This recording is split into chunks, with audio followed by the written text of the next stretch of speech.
Karena sebelumnya kita sudah belajar tentang variabel, kali ini kita akan belajar tentang fungsi. Jika variabel berperan untuk menyimpan nilai, fungsi berperan untuk menyimpan perintah.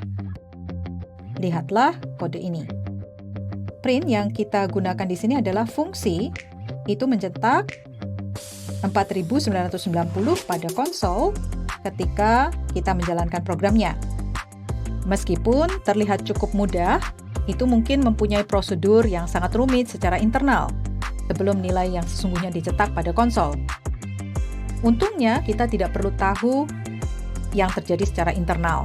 Kita hanya perlu tahu cara menggunakannya.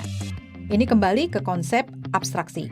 Kita menggunakan fungsi untuk fokus hanya pada fitur utama, bukan memahami detail kompleksnya. Fungsi yang sering digunakan seperti fungsi print biasanya disediakan secara default. Fungsi-fungsi default ini disebut fungsi intrinsik. Fungsi intrinsik bisa dipahami sebagai fungsi yang dibuat sebelumnya oleh pengembang yang membuat bahasa pemrograman. Karena itu, fungsi print ini sudah diimplementasikan sebelumnya oleh pengembang yang membuat Python. Tapi, jika kita ingin menggunakan fungsi non-intrinsik, kita perlu membuatnya sendiri. Mari lihat bagaimana kita bisa melakukannya. Pertama, kita menulis DEF yang menggunakan kependekan dari define dalam bahasa Inggris. Jadi itu berarti kita mendefinisikan fungsi baru. Sekarang kita harus memberi nama fungsi yang kita buat.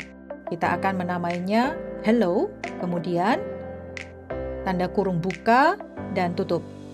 Dan tambahkan tanda titik 2 untuk menyelesaikan baris pertama dari pendefinisian fungsi kita. Baris pertama dari pendefinisian fungsi ini disebut header.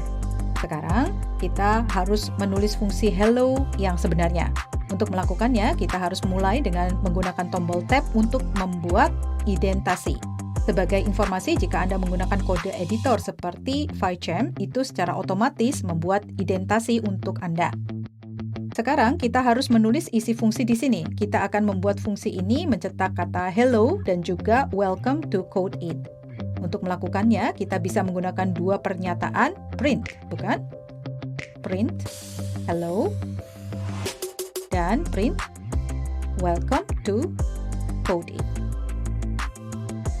Sekarang, coba kita uji fungsi ini. Untuk menguji fungsi ini, ketika nama fungsi hello, tanda kurung buka dan tutup, seperti yang Anda lihat, tidak ada identasi.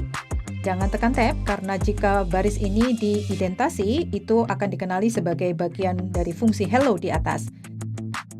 Jika ini dijalankan, kata hello dan welcome to code it berhasil dicetak.